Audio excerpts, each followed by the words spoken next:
말씀 나누고 있는데요. 우리 하나님의 전신갑주 두 번째 시간 의의 호심경이라는 제목으로 이런 거 말씀 나누기 원합니다. 우리 지난 시간까지 우리는 예수 그리스도께서 우리를 구원하여 주셔서 그래서 우리 하나님께서 우리를 하나님의 자녀 삼아 주셨습니다. 성도 되게 하셨습니다. 근데 이것만 주신 것이 아니라 오늘 이 자리에 있는 저와 여러분 우리 모두를 그리스도의 군사로 부르셨습니다 라는 내용을 살펴보고 있습니다. 그래서 저와 여러분 우리 모두가 군사이기 때문에 교회는 어떤 곳이어야 되냐, 유람선 같은 곳이 아니라 교회는 항공모함 같은 곳이어야 된다라고 제가 말씀을 드렸어요. 왜 항공모함 같아야 된다고요? 사단이 그 간계를 가지고 우리를 계속해서 끊임없이 공격을 하는데, 그런 공격에서 우리가 싸워 이기기 위해서 교회가 뭘 해야 돼요? 우리 성도들을 준비시켜주는 그런 곳이어야 되기 때문에 교회는 항공모함이어야 된다라고 제가 말씀을 드렸습니다.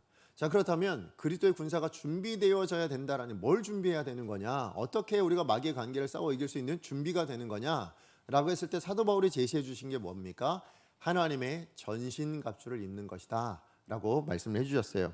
자, 그래서 그리스도 예수의 군사라면 누구라도, 어떤 사람도 예외 없이예요. 어떤 사람도 예외 없이 그리스도의 군사의 장비가 되는 하나님의 전신갑주를 다 보급받습니다. 무슨 얘기냐면 신앙 연수가 짧든 길든 중요하지 않습니다. 우리의 믿음이 뭐 강하든 작든 이게 중요하지 않아요. 하나님의 사람이 되었다면, 우리가 구원받았다면 구원받는 모든 사람에게는 하나님께서 이 전신갑주를 다 우리가 군인이면 누구나 뭐 이렇게 군인으로서 필요한 모든 것을 공급받는 것처럼 그렇게 우리 하나님의 전신갑주를 받았다라는 것이죠.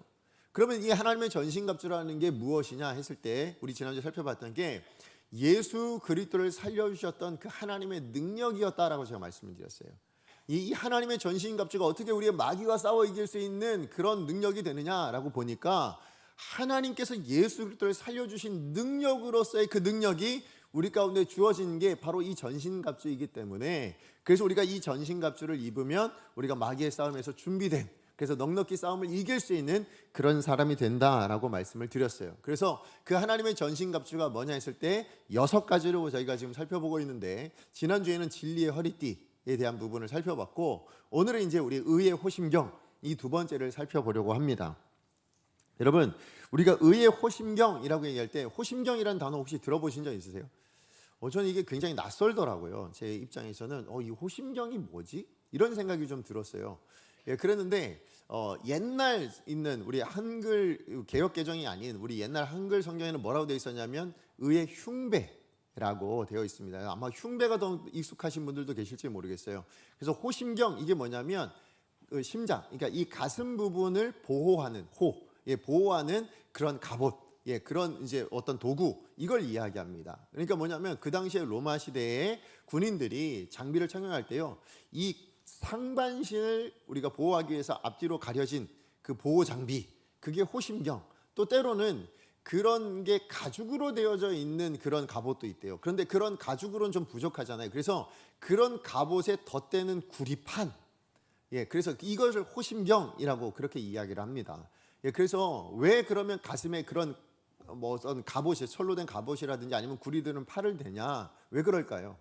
상반신 안에 있는 이것이 다치면 큰일 나기 때문입니다. 우리 생명이랑 연관이 있기 때문에, 치명상을 입을 수 있기 때문에 그렇습니다. 무슨 얘기냐면, 여러분, 우리 상반신 안에 있는 게 다 뭐예요? 심장, 폐, 아니면 장기, 이런 거잖아요. 자, 그러니까 만약에 우리가 싸움을 하다가 여길 다쳐버리면 뭐예요? 그냥 죽을 수밖에 없는 거예요.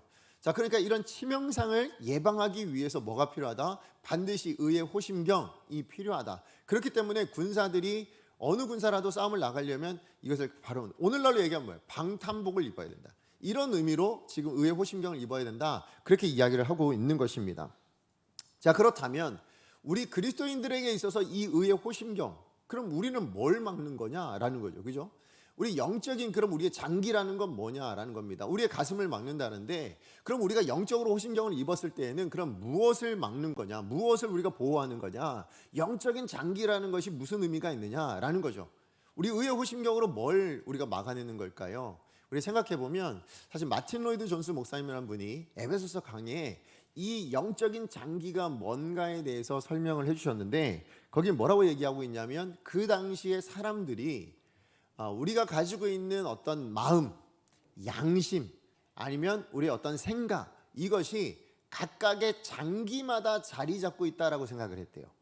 그래서 예를 들면 우리의 마음, 그럼 보통 어디 생각할까요? 심장을 생각하잖아요. 자, 그래서 이런 것처럼 생각을 하는데, 그래서 예를 거기서 뭐라고 들었냐면 예레미야 4장 19절 말씀을 예를 들더라고요. 우리 같이 한번 읽어보도록 하겠습니다. 시작. 내 생각이 바쁘고 내 마음이 답답하여 잠잠할 수 없으니 이는 나의 심령이 나팔 소리와 전쟁의 경보를 들음이로다. 여기 나오는 슬프고 아프다 이 말 있잖아요. 이게 우리나라 말로 번역되기는 슬프고 아프다 하지만 원어 그대로 우리 히브리어죠. 히브리어 그대로 번역하면 뭐냐면 이 말이 나의 창자여 나의 창자여 이렇게 번역할 수 있다라는 거예요. 그러니까 히브리어 원어로 그대로 읽으면, 히브리 말을 쓰는 이스라엘 사람들이 읽으면 뭐예요? 나의 창자여 나의 창자여, 그러면서 내 마음속이 아프고 이렇게 돼 있다는 거예요. 자, 그러면 나의 창자여 라고 얘기할 때, 그러면 이 창자라는 기관이 어디? 우리가 알고 있는 이 뱃속에 있는 그거잖아요. 자, 그러면 이 창자는 뭘 담당하는 기관으로 생각했다는 거예요? 우리의 슬픔이나 우리의 아픔을 담당하는 기관이 어디에 있다? 창자에 있다. 그래서 우리가 뭐예요? 정말 가슴이 아프고 슬플 때 뭐예요? 창자가 끊어질 듯한 아픔, 이런 식으로 이야기하는. 그래서 창자가 우리의 가슴, 그러니까 우리의 슬픔, 이런 것들을, 이런 감정들을 담당한다, 이렇게 생각했다라는 거예요. 자, 그러니까 여러분, 의의 호심경을 통해서 우리를 보호하고 있는 것이 뭐라고 얘기할 수 있는 거예요? 지금 사도 바울이 의도하고 있는 건 뭡니까? 우리의 마음, 우리의 생각, 우리의 양심, 이것들을 다 우리의 감정들을 보호해야 된다라고 생각한다라는 거예요. 왜 그럴까요? 여러분 생각해 보시면 우리가 요즘도 정신병이나 이런 것들을 통해서 우울증, 조울증 이런 굉장히 위험하다라고 생각하잖아요. 왜 그럴까요? 그것이 우리의 육체를 붕괴시키기 때문에 그렇습니다. 그렇잖아요. 우리가 스트레스를 통해서 만병의 근원이다 한 이유가 뭐예요? 그런 마음에, 아니면 어떤 정신적인 그런 것들에 대한 병이 결국 우리의 몸의 병으로 해서 결국은 생명과 직관되어지는 그런 일들이 일어날 수 있기 때문에, 그러니까 사단이 뭘 공격한다는 겁니까? 우리의 마음과 우리의 양심과 우리의 생각들을 끊임없이 공격하는데, 그걸 막아내기 위해서는 뭐가 필요하다? 의의 호심경이 필요하다. 그렇게 지금 사도 바울이 이야기해주고 있다라는 것입니다. 자, 그래서 여러분, 근데 사도 바울이 이 호심경이라고 얘기할 때 이 호심경이 뭘로 이루어졌다고 얘기하고 있습니까? 의로 이루어졌다라고 그렇게 이야기하고 있잖아요. 자, 여기 나오는 이 의를 생각할 때 여러분 기억하셔야 될 게 뭐냐면, 여러분, 하나님의 전신갑주는 누가 주신 겁니까? 여러분이 만들어낸 거 아니에요. 우리가 만들어낼 수 있는 게 아닙니다. 하나님의 전신갑주는 반드시 기억하셔야 될 거, 하나님이 보급해 주신 거예요. 하나님이 우리 가운데 주신 것입니다. 마찬가지로 오늘 의라고 이야기하는 이 의의 호심경도 뭐냐면, 내가 만들어내는 의를 이야기하는 게 아닙니다. 내가 만들어내고 내가 살아내서 내가 취한 의가 그것이 호심경이 되는 것이 아니다라고 말씀하시는 거예요. 여기서 나오는 이 의는 하나님이 우리 가운데 허락하신 의예요. 하나님이 우리 가운데 만들어주셔서 우리 가운데 제공해 주신 의지, 내가 만들어내는 의가 아니라는 거예요. 예를 들면 내가 신앙생활을 30년을 해서 내가 정말 열심히 신앙생활을 했으니 이 30년이 내게 의가 된다, 이럴 수 없다라는 거예요. 내가 교회 안에서 신앙생활하면서 이런 직분을 하고 이런 봉사를 하고 이렇게 해서 내가 하나님 앞에 이런 선한 일을 했습니다, 그게 내게 호심경이 되어지냐? 그러지 않는다라는 것입니다. 우리는 언제라도 넘어질 수 있고 쓰러질 수 있고, 이 호심경이라고 이야기할 만한 자랑거리들은요, 그게 신앙의 내용이라 할지라도 의의 호심경으로서 작용할 수 없어요. 언제라도 사단이 공격하면 무너질 수밖에 없는 그런 것이라는 거예요. 그럼 진짜 호심경이라는 것은 뭐냐? 어디서 오는 것이냐? 하나님이 공급하신 의로만 되어진다, 하나님이 주시는 의로만 되어진다라고 이야기합니다. 자, 왜 그러냐? 여러분, 이사야 59장의 말씀을 보면 하나님께서 죄로 말미암아서 이스라엘 백성들이 다 바벨론의 멸망을 당하잖아요. 자, 그런데 그 멸망당한 이스라엘 백성들의 죄에서 구원해 주시고 그 바벨론에서 구원해 주기 위해서 하나님께서 일하시기 시작하세요. 하나님이 역사해 주십니다. 그렇게 결정하셨어요. 자, 그런데 그 구원과 그 일을 위해서 이스라엘 백성들 그 죄에서 바벨론에서 회복시키기 위해서 일하실 때 하나님이 어떻게 일하셨느냐? 자, 이사야 59장 17절입니다. 우리 같이 한번 읽어보겠습니다. 시작. 공의를 갑옷으로 삼으시며 구원을 자기의 머리에 써서 투구로 삼으시며 보복을 속옷으로 삼으시며 열심히 입어 겉옷으로 삼으시고. 어떻게 하셨는 거예요? 갑주를 입고 일하셨다는 거예요. 하나님도 이 구원을 이루시기 위해서, 이 죄와 싸워 이겨서 구원해 내시기 위해서 하나님이 열심히 일하셨는데요, 그 하나님도 갑옷을 입고 일하셨다라는 거예요. 자, 그런데 그 갑옷 중에 보시니까 뭐예요? 공의로 갑옷을 삼으셨다. 무슨 얘기예요?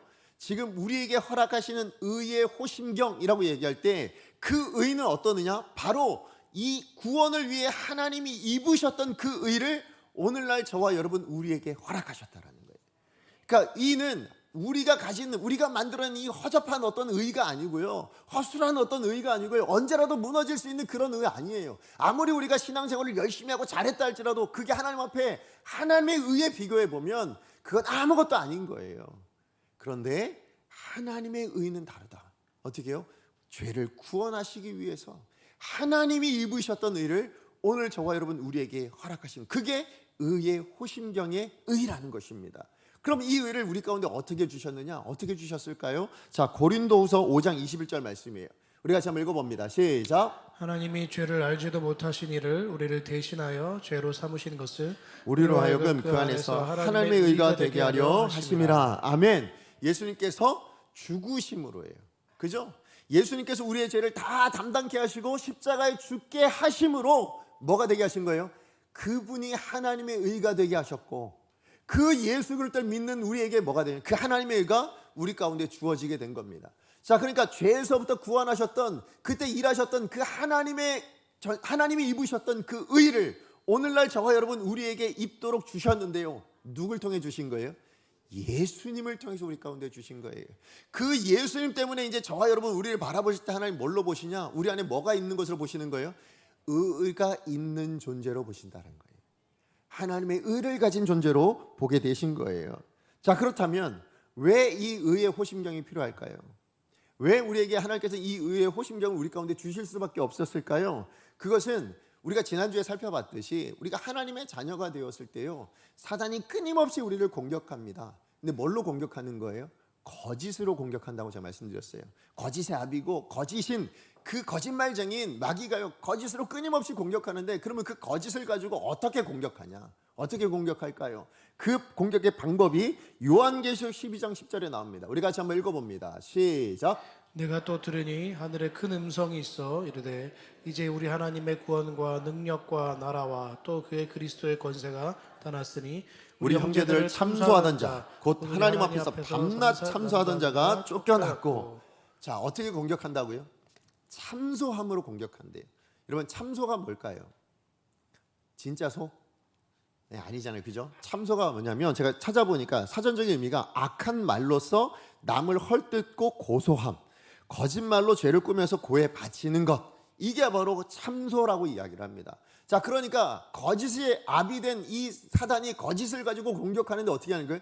비방하고 비난하고 고소하는 이런 것들로 공격을 해온다라는 거예요. 자, 그런데 사실은 이게요, 마귀의 속성이자 마귀 그 자체이기도 합니다. 이게 무슨 얘기냐면, 여러분, 마귀의 헬라어 뜻이 뭐냐면, 헬라어 단어가 뭐냐면 디아블로스입니다.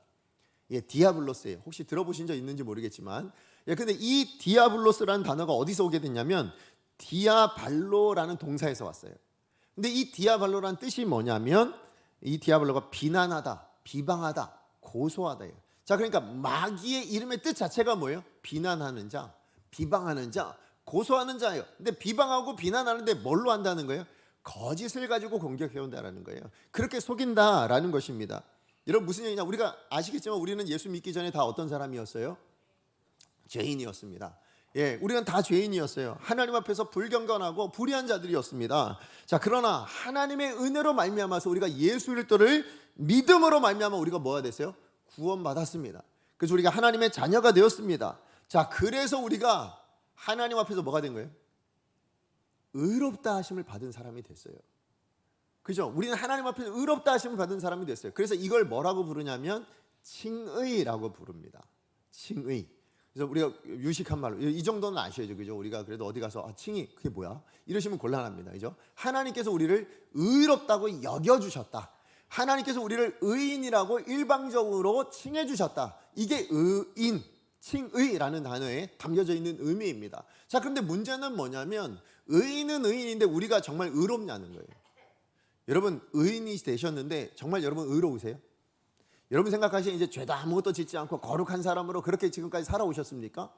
그렇지 않죠? 우리 안에는 이 딜레마가 있어요. 이런 고민이 있어요. 우리 가운데 걱정이 있어요. 나를 의인이라고 이야기하시는데 내 삶은 그러지 않은데, 이런 마음이 있다라는 거예요. 그럼에도 불구하고 하나님은 뭐라고 얘기하시는 거예요?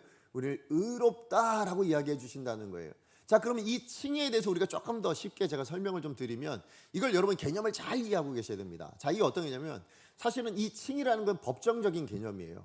그래서 땅땅땅 의로워, 의인이야, 이렇게 칭해 주신 거, 법정적인 의미거든요. 그러니까 우리의 신분이 변화되어진 거지 우리의 상태가 변화되는 게 아닙니다.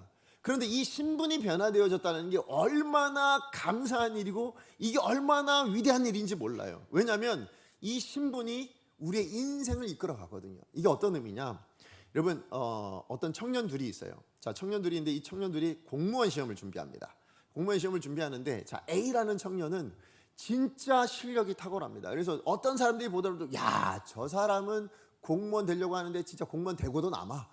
그래서 뭐 지식도 많고 아는 것도 많고 진짜 일도 잘해요. 그래서 이 사람은 진짜 공무원 시험 보기만 하면 바로 합격해서 공무원이 될 수 있겠어, 이런 실력을 가진 A라는 청년이 있었고, B라는 청년은 공부를 진짜 열심히 하는데 될까? 진짜 열심히 하는데도 공무원이 되겠나? 저렇게 가지고 진짜 저 정도 실력으로 공무원 될 수 있을까? 이런 이제 사람이 둘이 있었습니다. 그냥 한 날 같이 시험을 봤어요. 시험 보러 갔는데, 근데 A라는 정말 실력이 뛰어난 이 청년이 그날 컨디션이 너무 안 좋은 거예요. 너무 안 좋아가지고 시험을 봤는데 그래서 실수하게 되고 그래서 떨어졌어요.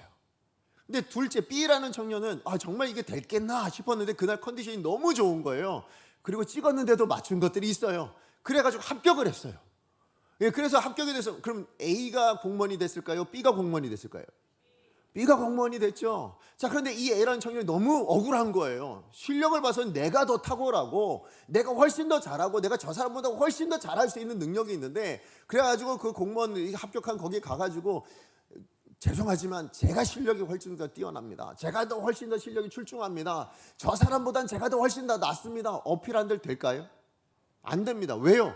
그 사람은 공무원 시험에 합격했고 너는 떨어졌잖아. 중요한 건 뭐예요? 합격했냐 아니냐는 거예요. 그러니까 정당하게 시험을 봐서 합격했으면 그 실력의 여부와 상관없어요. 뭐예요? 공무원이라고 인정을 해준다라는 거예요. 그런데 떨어지면 뭡니까? 아무리 실력이 좋아도 되지 않는다라는 거예요. 그래서 이후의 삶이 어떻게 될까요? B는 공무원으로 사는 겁니다. 그런 A는 뭐예요? 합격하기 전까지는 공무원 신분이 될 수가 없는 거예요. 칭의가 바로 그런 것이라는 것입니다. 여러분, 우리의 실력과 상관없어요. 우리의 상황과 상관없어요. 우리가 얼마나 죄인인가 그건 중요하지 않습니다. 우리는 예수 그리스도로 말미암아 공무원이 되어버린 거예요. 우리는 하나님의 자녀가 되었습니다. 그렇기 때문에 지금 내 실력과 상관없어요. 여러분, 공무원이 되면 실력이 월등히 뛰어나질까요? 아니죠. 실력은 똑같아요. 그죠? 실력이 바뀌지는 않습니다. 그러나 뭐가 바뀐 거예요? 신분이 바뀌었습니다. 뭘로 바뀌었어요? 공무원이라는 신분으로 바뀐 거예요. 내가 좀 실력이 없어도, 내가 좀 부족해도 정당하게 시험 봐서 합격했으면 그럼 뭐예요? 공무원이 된 겁니다. 저와 여러분, 우리의 실력이 어떠하든 상관없습니다. 예수 그리스도를 믿으셨습니까? 하나님께서 그걸 커트라인으로 보십니다. 그리고 거기에 넘어가신 분, 그 믿음을 가지고 계신 분은 우리의 실력과 우리가 얼마나 선하게 살 수 있는 실력이 있는지, 우리가 얼마나 말씀대로 살아갈 실력이 있는지 그건 중요하지 않아요. 뭐가 중요합니까? 믿음이 있느냐, 그 커트라인을 넘었느냐, 이게 중요한 거예요. 그래서 칭의라는 개념이 뭐라고요? 우리의 신분이 바뀌었다. 우리의 실력이, 우리의 어떤 상태가 바뀐 것이 아니라 우리의 신분이 바뀌어냈다라는 것이죠. 그래서 여러분, 존 머레이라는 목사님께서 쓰신 구속이라는 책이 있어요.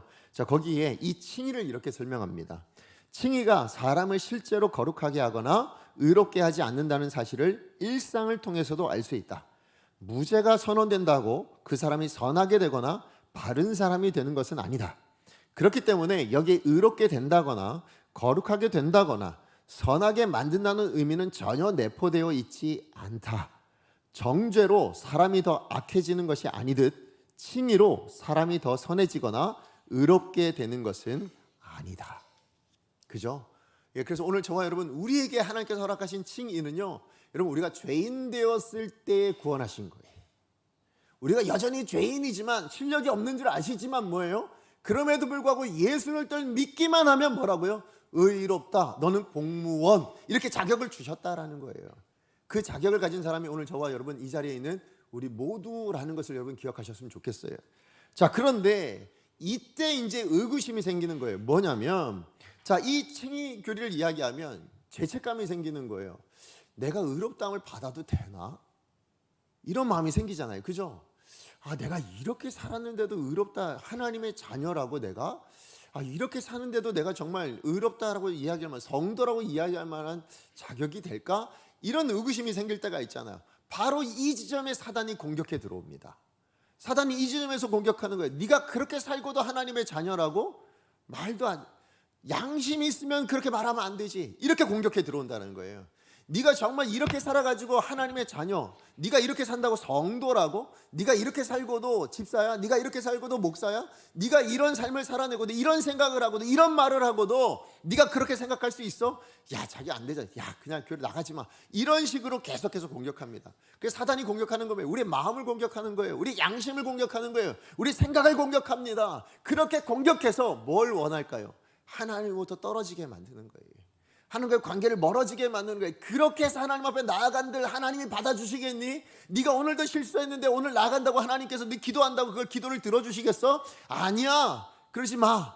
야, 양심이 있으면 네가 나가서 어떻게 하나님 앞에 기도할 수 있겠니? 회개, 날마다 회개하는 게 그게 하나님께서 들어주시겠어?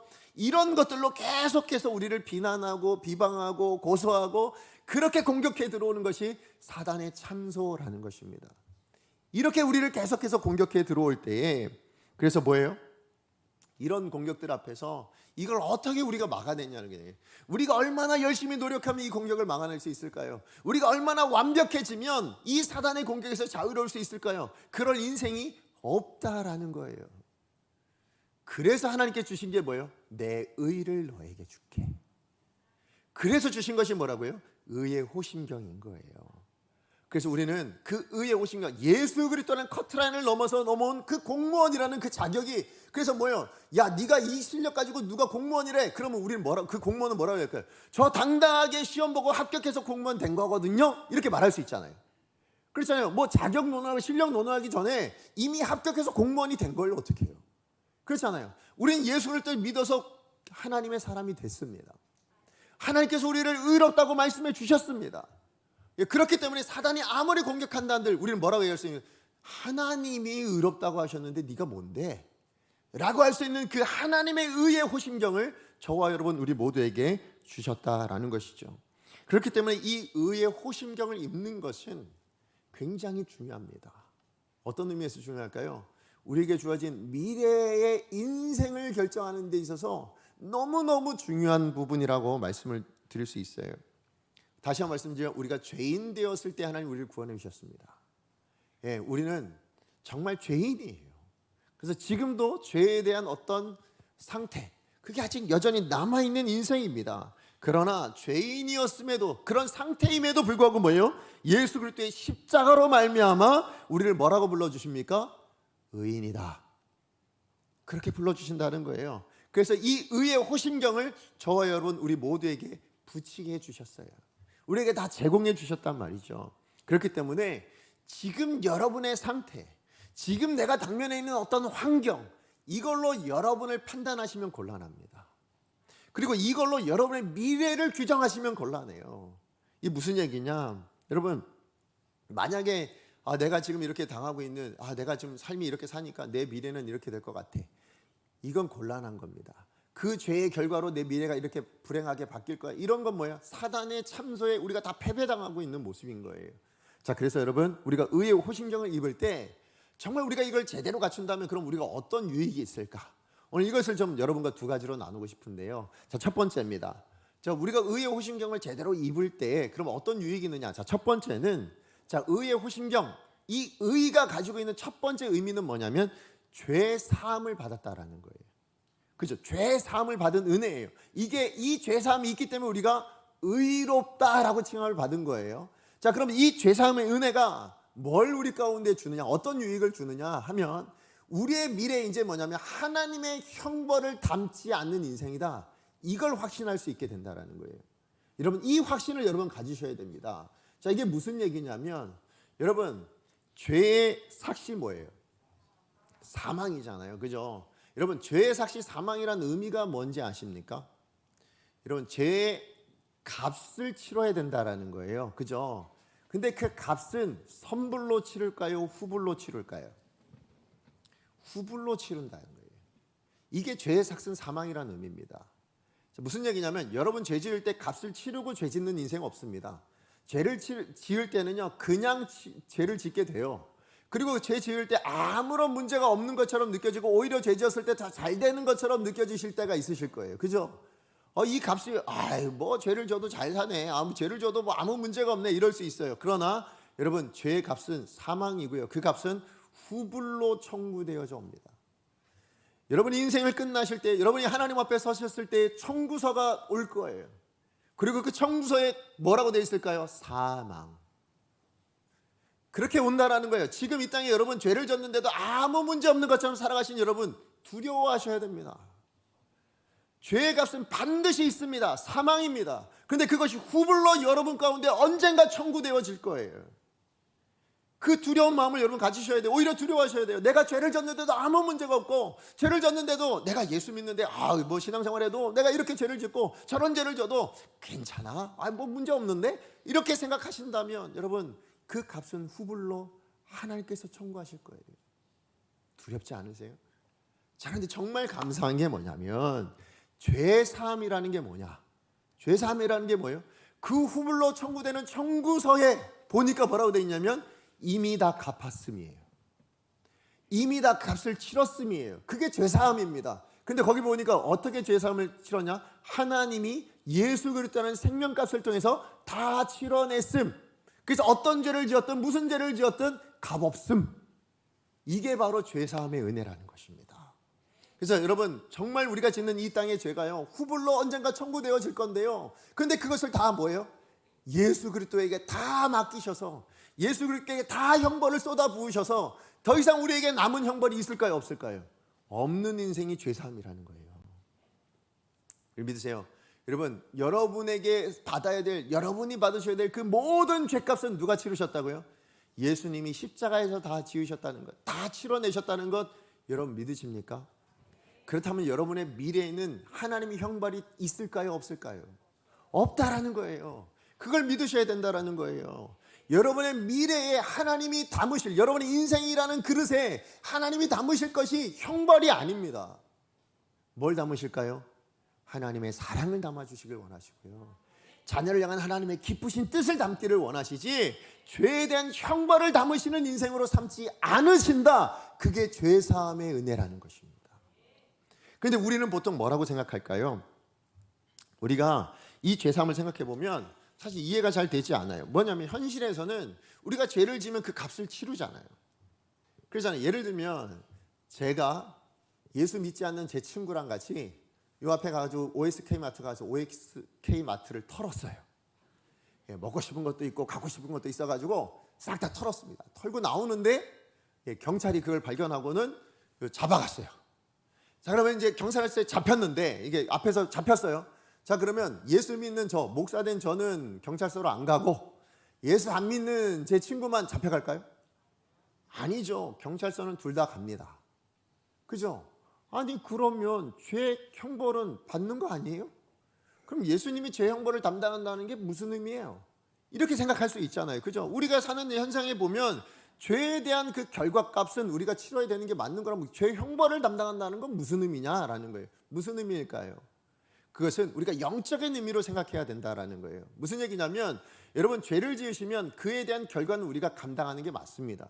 그런데 그 결과가요, 하나님께서 우리를 버리시고 너 죄를 졌으니까 너 버려, 나 이제 너 싫어, 넌 이제 넌 내 자녀 아니야 해서 미워하셔서 그 죄에 대한 형벌을 우리 가운데 던져놓은 게 아니라는 거예요.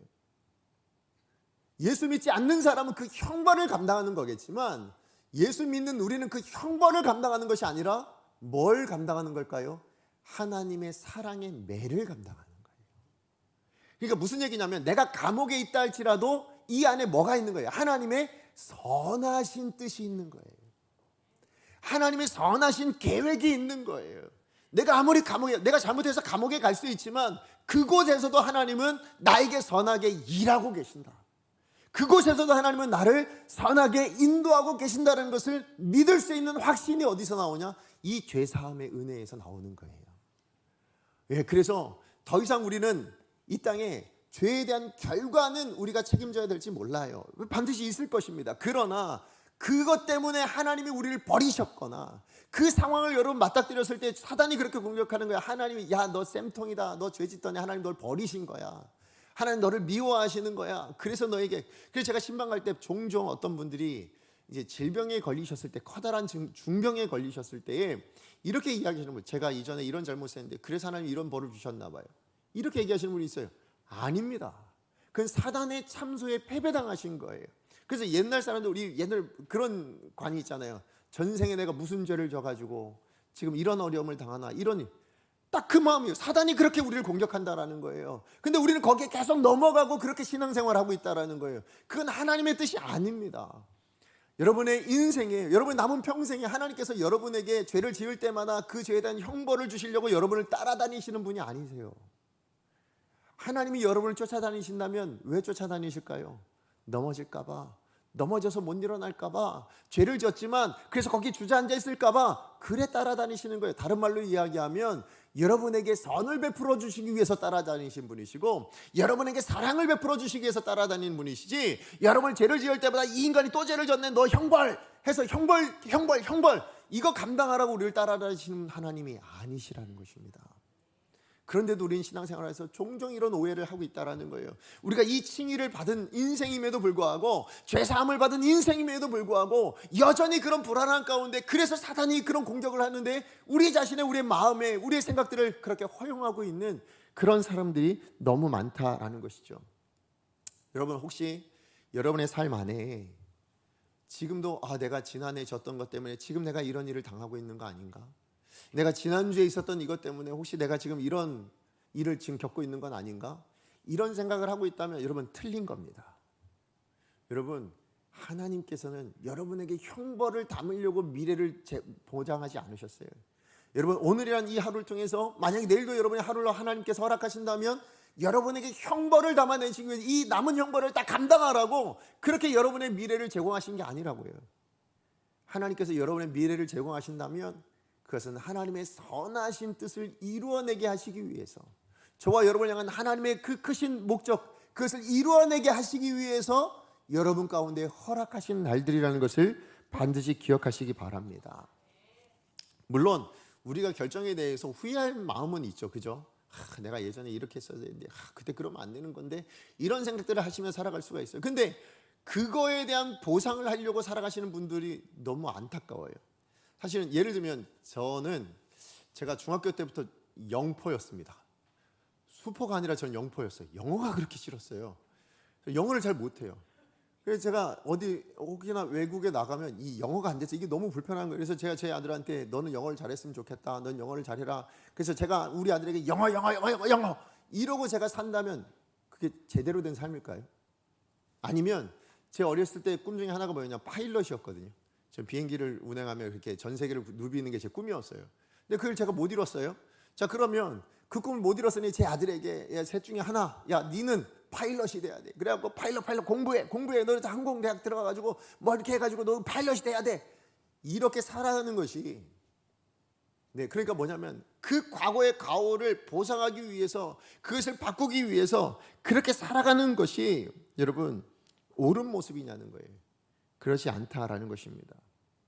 여러분, 우리는 과거의 어떤 잘못을 만회하기 위하여 살아가는 인생은 옳지 않은 인생입니다. 왜요? 과거는 이미 그 잘못을 하나님이 다 담당하셨거든요. 하나님 오늘 주신 건 뭐예요? 오늘을 살라는 거예요.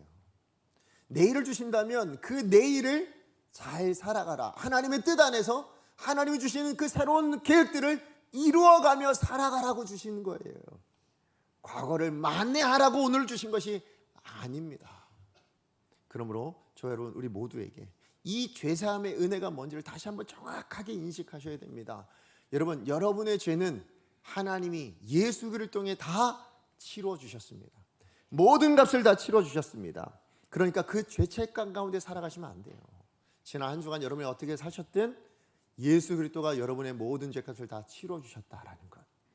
그리고 오늘 이 자리를 여러분 부르신 이유는 뭐냐면, 오늘 내가 너에게 줄 은혜가 있고 너에게 줄 사랑이 있고 네가 아무리 좀 자격이 없다 할지라도 그럼에도 불구하고 내 눈에는 언제나 선한 의인이고 내 자녀이다라는 것을 하나님께서 알려주시기 위해서 이 자리에 주신 것이지, 여러분에게 죄책감을 주고 그래서 여러분 마음에 상처를 입게 하고 그래서 하나님 앞에서 쭈그러들게 하고 이런 의도로 주신 날이 아니다는 것을 반드시 기억하시기 바랍니다.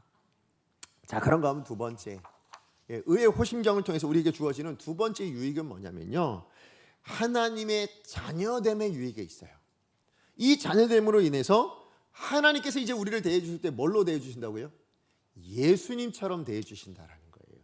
이게 두 번째 은혜입니다. 자, 이게 무슨 얘기냐면, 여러분 아까 제가 칭이라는 것이 죄사함의 은혜가 있다고 제가 말씀을 드렸어요. 그죠? 그게 첫 번째라고 제가 말씀을 드렸잖아요.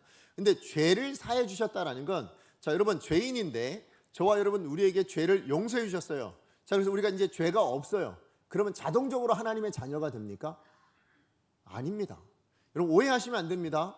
하나님이 여러분을 자녀를 삼으셨을 때는요, 여러분 자녀를 삼아 주셨기 때문에 자녀가 된 거지, 의인이어서 자동적으로 하나님의 자녀가 됩니다라고 오해하시면 안 됩니다. 그러니까 무슨 얘기냐면, 죄사함은 죄사함으로 끝나요. 그래서 여러분이 의인 되어서, 근데 의인 되었는데 아무 신분의 자격의 변화는 없어요. 그냥 의인, 그래 의인, 근데 하나님의 자녀가 아닐 수 있는 사람이 있는 거예요. 자, 그런데 아닐 수 있는 사람이 있다고 얘기했지만 그 가능성 하나님께서 다 없애셨죠. 왜요? 그렇게 의인되게 하신 사람은 다 하나님께서 자녀 삼아 주셨다라는 거예요. 예, 하나님께서 자녀 삼아 주셨다. 자, 그래서 요한복음 1장 12절 말씀에 우리 같이 한번 읽어봅니다. 시작. 바른 자, 곧 그 이름을 믿는 자들에게는 하나님의 자녀가 되는 권세를 주셨으니. 네, 뭐라고요? 하나님의 자녀가 되는 권세입니다. 하나님의 자녀로서 누릴 수 있는 특권, 그걸 우리 가운데 허락해 주셨다. 예, 그것이 예수를 또 믿는 우리에게, 죄 사함을 받은 우리에게 칭의의 은혜 가운데 담겨져 있는 또 다른 은혜라는 거예요. 자, 우리가 칭의를 받았다라는 건 또 다른 의미예요. 죄만 사하여진 것이 아니라 그 죄 사함 이후에 하나님이 우리 모두를 자녀로 삼으셨다. 이 은혜가 우리 가운데 있다라는 것입니다. 자, 그럼 우리가 어떻게 하나님의 자녀가 되었는가? 이거는요, 또 조금 어려운 용어를 좀 여러분에게 교리를 이야기해서 죄송합니다. 전가라는 개념이 있어요. 전가. 자, 이 전가라는 게 뭐냐면, 사전적인 의미로 한 사람의 어떤 의로움이나 아니면 어떤 책무, 이것을 다른 사람에게 덮어 씌우다 라는 의미가 있습니다. 이게 사전적인 의미고, 이거 조금 더 쉽게 얘기하면 그렇게 간주하다, 아니면 떠안다, 이런 의미가 있는 거예요. 이게 전가거든요. 그래서 첫 번째 전가는 뭐냐면, 여러분 저에게 죄가 있잖아요. 이호진 목사의 죄가 있었는데 이걸 다 예수님께 전가했어요. 그래서 저한테 이제 죄가 있을까요, 없을까요? 없는 존재가 되는, 이게 우리 죄사함 받은 거예요. 우리 안에 있는 이 죄를, 나에 있는 모든 죄를 예수님께 다 전가해 버린 거예요. 제가 태어나서 죽을 때까지 지을 모든 죄를 예수님께 다 전가했습니다. 그래서 예수님께서 내 모든 죄를 짊어지고 십자가에서 죽으신 거예요. 그래서 가능한 거예요. 예수님의 죄 용서하심이 가능한 이유가 뭐냐면 내 모든 죄를 다 전가했기 때문에. 근데 이걸로 끝나면, 다시 한번 말씀드리자면 뭐예요? 저는 그냥 전가하고 예수님과 아무 상관없는 인생이 될 수도 있는 거잖아요. 자, 그런데 두 번째 전가가 일어납니다. 두 번째 전가가 뭐냐면, 예수님께서 이루신 그 십자가의 구원의 역사, 그리고 예수님께서 이 땅 가운데 살아가시면서 하나님의 말씀으로 살아낸 모든 순종의 능력, 그것이 다 누구에게로 전가되어질까요? 이호진 목사에게 전가를 시켜주신 거예요. 그래서 이걸 이중 전가라고 이야기합니다. 자, 그래서 구원받았다라는 말이 뭐냐라고 했을 때는 첫 번째 전가가 뭐예요? 내 죄를 예수님께 다 전가해서 예수님이 다 떠안으셨다. 자, 그런데 그 떠안은 것에서 끝나지 않고 예수님께서 이루신 그 구원과 그 의와 그 모든 순종과 자녀됨의 특권을 이호진 목사에게 전가시켜 주셔서 하나님께서 나를 아들로 간주해 주시는 거예요. 그래서 하나님께서 이제 저를 바라볼 때 뭘로 보실까요? 예수님 보시듯 보는 거예요. 그러니까 저에 대해서 어떻게 대하실까요? 예수님께 대하듯이 저를 대해 주신다라는 거예요. 자, 그래서 하나님의 자녀가 된 우리는 뭐라고 말할 수 있느냐? 하나님은 예수님을 대해 주시는 동일한 방식으로 이제 뭐예요? 우리 인생을 대해 주신다. 이게 바로 하나님의 자녀됨의 특권이라는 것입니다. 이게 하나님의 자녀되는 권세라는 것입니다. 그래서 제가 아까 말씀드렸지만 첫 번째 죄사함 때문에 우리의 미래에 하나님의 형벌이 담기지 않는 거라고 제가 말씀을 드렸어요. 그러면 하나님의 형벌이 안 담기면 그 빈 곳에 뭐가 담길까요? 형벌이 담기지 않는 우리 미래라는 인생 가운데 그럼 뭐가 담길까요? 했을 때 뭐가 담기는 거예요? 예수님께 허락하셨던 그 모든 하나님의 은혜, 예수님께 주어주셨던 그 하나님의 모든 권세, 능력, 영광, 이것을 누구에게 담으신다? 이제 나라는 인생 가운데 담아주신다. 이게 바로 두 번째 의라는 거예요. 이것이 우리가 의로 호심경을 삼는 것에서 주시는 확신이어야 된다는 것입니다. 우리는 하나님의 자녀입니다. 그래서 하나님께서 여러분의 인생 가운데, 이제 우리의 미래 가운데 예수님을 대하시듯 그렇게 동일하게 대하시고, 예수님께 드렸던 그 사랑을 우리에게도 동일하게 부어주시고 계신다. 이것이 바로 우리 믿는 자가 누리는 의의 호심경 확신이어야 된다라는 것이죠. 그래서 우리는요, 하나님의 독생자 예수 그리스도 때문에요, 하나님의 자녀된 우리에게 하나님께 가장 좋은 것 주실까요? 안 주실까요? 주실 수밖에 없다라는 거예요.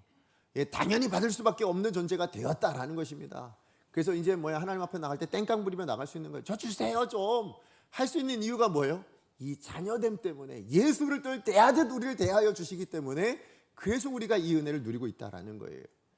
자, 그래서 여러분, 이 자녀라는 것에 대한 조금 더 좀 더 자세하게 좀 이해시켜 드리기 위해서 제가 일상에서 만난 교리라는 책에 정말 좀 와닿는 내용이 있어가지고, 그래서 이걸 좀 소개시켜 드리고 싶은데, 하나님의 자녀되는 은혜가 뭐냐라는 부분을 이 책에서는 미국의 한 드라마를 소개하면서 이렇게 얘기를 하더라고요. 그래서 제가 그대로 한번 읽어드리도록 하겠습니다.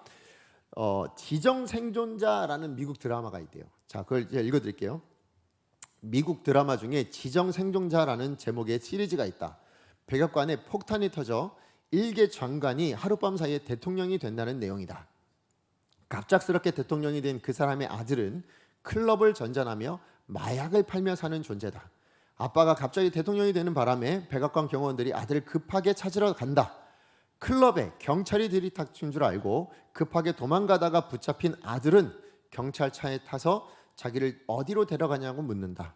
경호원은 너의 집이라고 대답한다. 하지만 아들이 지금 가는 길은 우리 집으로 가는 길이 아닌데요 라고 이야기를 하자 경호원은 너의 집은 이제 그곳이 아니야 라고 대답한다. 클럽에서 방탕하게 살았으니 그에 합당한 집 어디로 가야 될까요? 원래 감옥을 가든지 아니면 그냥 원래 옛날에 살던 그 집으로 가야 될 텐데, 뭐라고 돼 있냐면, 아니다, 이제는 아빠 때문에 아들의 집은 아빠 덕분에 하루 만에 백악관으로 바뀌었다. 아들이 부족해도 여전히 경호원은 다시 그 아들을 백악관으로 데려갈 것이다. 이게 하나님의 자녀되는 은혜라는 것입니다. 여러분, 우리 예전에는 우리 아빠가 어떤 사람이었냐면 죄의 종이었습니다. 죄였습니다. 사단이었습니다. 마귀였습니다. 그런데 하루아침에 우리 아버지가 하나님이 되셨습니다. 그래서 원래 우리는 가야 되면 어딜 가야 됐어요? 우리 집, 그러면 사망. 그 집으로 가야 되는 줄 알았는데, 아니 보니까 다른 데로 가고 있는 거예요. 우리가 어디를 가고 있습니까? 백악관. 어디라고요? 천국. 하나님의 집을 향하여 가고 있는 인생이 되었더라. 내가 좀 부족하더라도, 내가 좀 실력이 없더라도, 내가 좀 이 땅에서 죄를 짓고 살아간다 할지라도 하나님의 자녀가 되었기 때문에, 하나님 아빠가 대통령이시기 때문에 우리는 어딜 간다고요? 백악관으로 가는 인생이 되었다라는 거예요. 이게 하나님의 자녀됨의 은혜다. 오늘 저와 여러분, 우리가 누리는 은혜다. 이 확신이 여러분 가운데 있어야 된다라는 거예요. 이게 바로 의의 호심경. 그런데 사단은 뭐라고 얘기한다고요? 네가 그렇게 죄를 짓고도 백악관 가면 되겠니? 그러면 안 될 거 아니야. 그러니까 너 감옥으로 가, 아니면 저 옛날 집으로 가. 이렇게 이야기할 때 뭐예요? 우리 아빠가 대통령인데, 우리 아빠가 하나님인데 내가 가야 될 곳은 백악관이지 라고 이야기할 수 있는 그 능력이 뭐라고요? 의의 호심경을 붙이는 것이다. 그렇게 말씀하고 있다라는 것입니다. 그러므로 여러분, 지금 여러분이 겪고 있는 삶이 여러분 안에 일어난 어떤 문제 때문에 겪고 있는 결과일 수 있습니다. 그러나 그것이 여러분의 미래를 형벌로, 여러분의 미래를 사단의 어떤 그곳으로, 지옥으로, 사망으로 이끌어가는 것이 아님을 반드시 기억하셔야 될 줄로 믿습니다. 사단은 그렇게 끊임없이 우리를 속일 거예요. 예, 그렇게 우리를 끊임없이 비방할 겁니다. 그러나 우리가 의의 호심경을 비춰서 우리가 하나님의 의를 가진 사람이라면 죄 사함뿐만 아니라 하나님의 자녀라는 은혜 때문에 뭐예요? 내가 좀 부족해도 나는 어딜 향해 간다? 예, 천국을 향해 가는 존재다. 아버지를 향해 가는 존재다. 당연히 아버지께 가야 되는 존재다.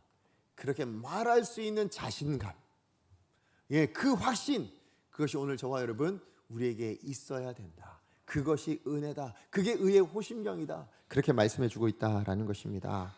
여러분, 예수님께서도 여러분 십자가의 죽으심을 겪었잖아요.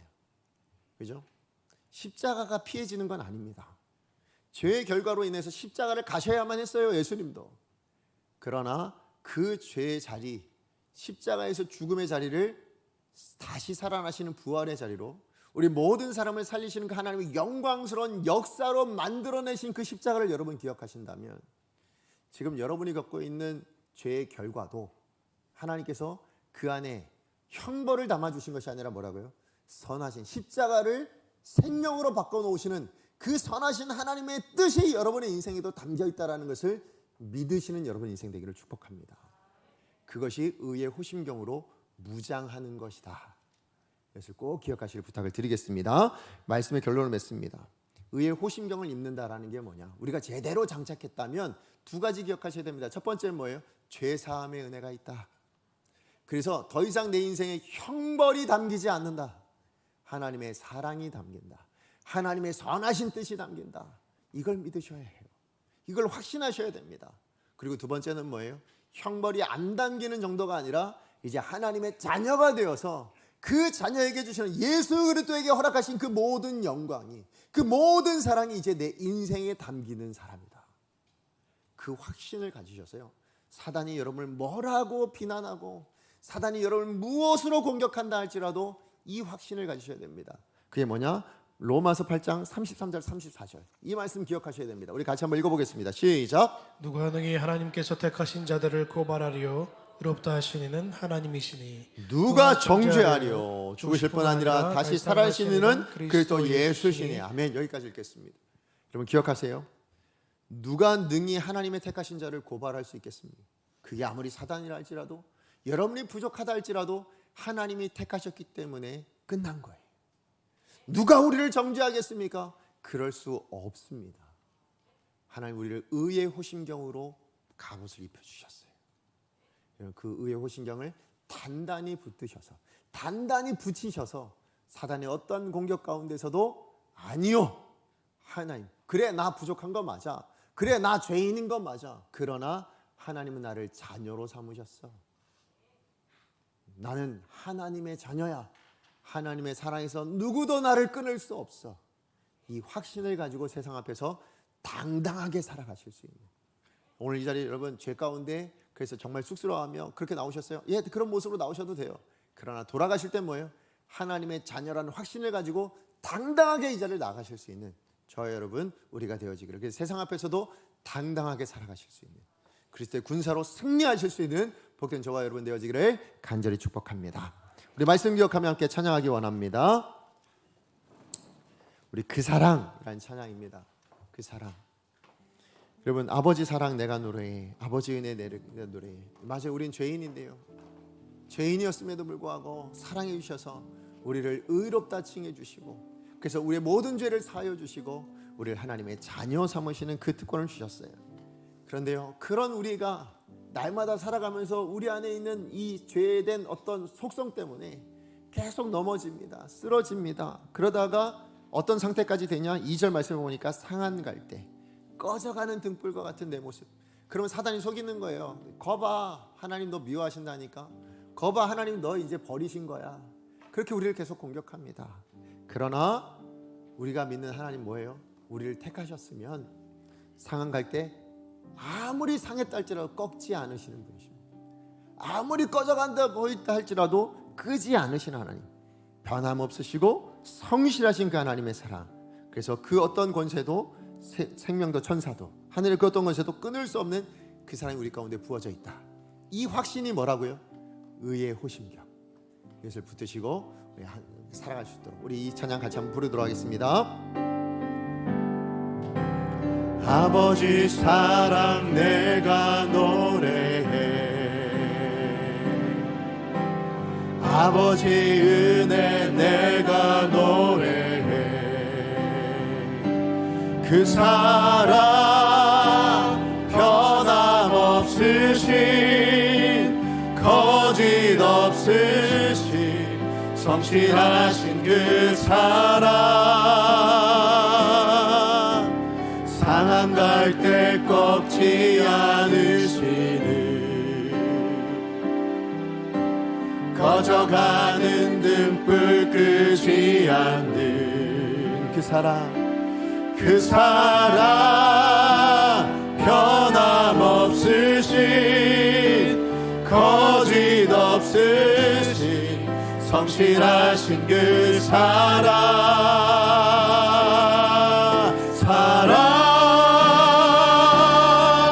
그 사랑 날 위해 죽으신 날 위해 다시 사신 예수 그리스도 다시 오실 그 사랑 죽음도 생명도 천사도 하늘의 어떤 권세도 끊을 수 없는 영원한 그 사랑 날 위해 죽으신 그 사랑 노래합니다. 그 사랑 날 위해 죽으신 날 위해 다시 사신 예수 그리스도 다시 오실 그 사랑 죽음도 생명도 천사도 하늘의 어떤 권세도 끊을 수 없는 영원한 그 사랑 예수.